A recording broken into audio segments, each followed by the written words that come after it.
Tsunamis and plate tectonics. What is a tsunami, and what is plate tectonics? What is a tsunami? According to the text, a tsunami is the generation of massive ocean waves and is one of the most devastating consequences of subduction. What is plate tectonics? Plate tectonics is a theory of explaining the structure of the Earth's crust and many associated phenomena as resulting from the interaction of rigid lithospheric plates that move slowly over the underlying mantle. In the text, the acting of the tectonic plates is a result of the flow of heat. The convective circulation of Earth's heated interior is powered by the energy released from the decay of naturally occurring radioactive elements in the mantle. What causes a tsunami? There are many contributing factors. No one tsunami is identical in appearance or formation to the next. However, there are a couple ways in which a tsunami may form. One way, and the most common way, is when undersea earthquakes occur at tectonic plate boundaries.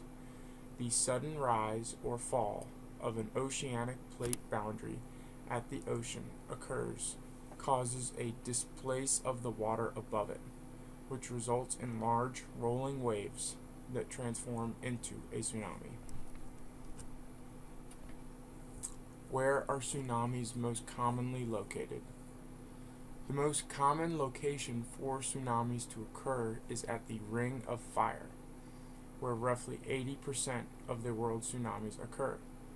This area is a very geologically active area where tectonic shifts generate ideal conditions for the formation of tsunamis.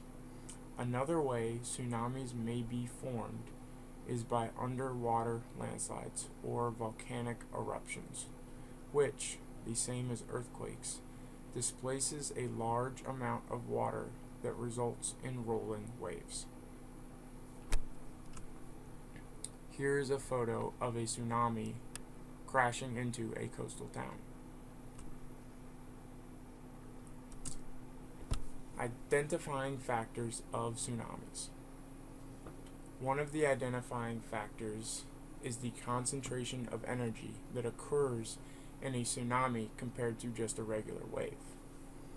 Unlike a normal wave, which concentrates its energy at the surface of the sea, a tsunami carries its energy from the bottom of the ocean, which is where the displacement occurs, to the surface. Because of this, ships at sea rarely notice a tsunami passing, because in the deep ocean a tsunami raises only a broad, gentle swell no more than a few feet high. It is when the tsunami approaches land and the shallower sea floor compresses the wave and focuses its power into a series of major waves reaching as high as 130 feet that the true power of the tsunami is felt. How far can they travel?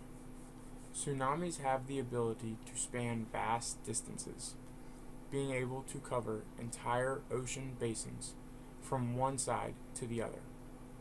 For example, there was a 2004 earthquake that occurred just off the coast of Sumatra that resulted in a wave crashing into Sumatra 15 minutes later, while also spanning the entire Indian Ocean and hitting the coast of South Africa 11 hours later. Here is a video of a tsunami wave.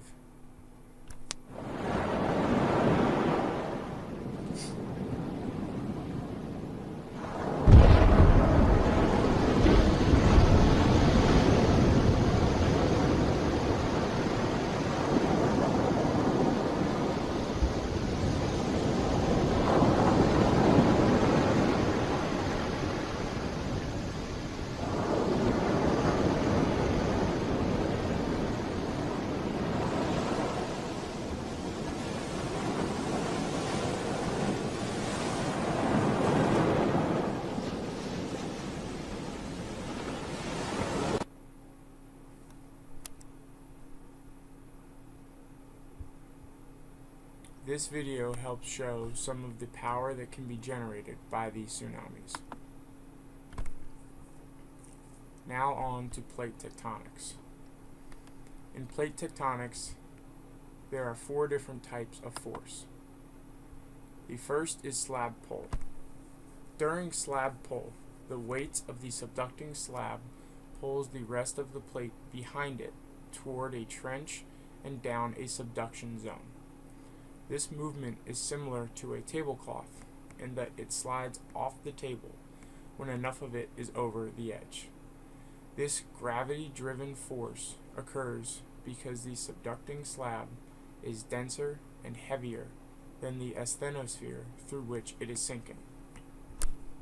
The next type of force is the ridge push.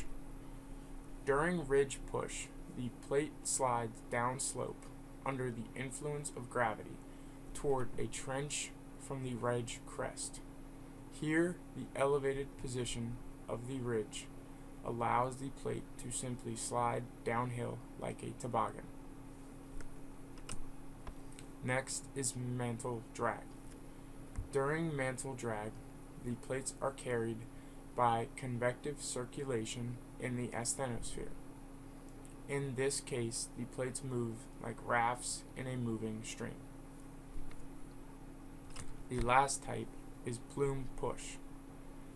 In plume push, the ballooning heads of mantle plumes may push plates away from hotspots. These forces may be important during continental rifting, given the role of mantle plumes in splitting continents. Here is a picture that demonstrates a few of the types of forces that occur during plate tectonics.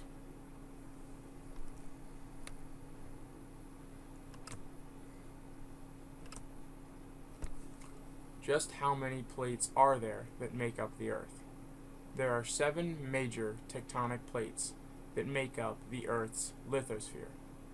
These plates are the African plate, the Antarctic plate, the Eurasian plate, the Indo-Australian plate, the North American plate, the Pacific plate, and the South American plate. There are also many minor plates that make up the lithosphere as well.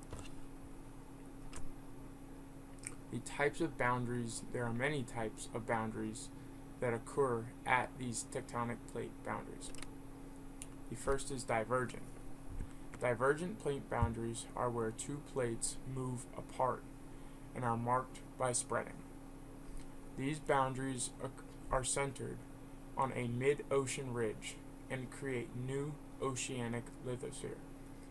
Because these boundaries form new lithosphere, they are also referred to as constructive plate margins.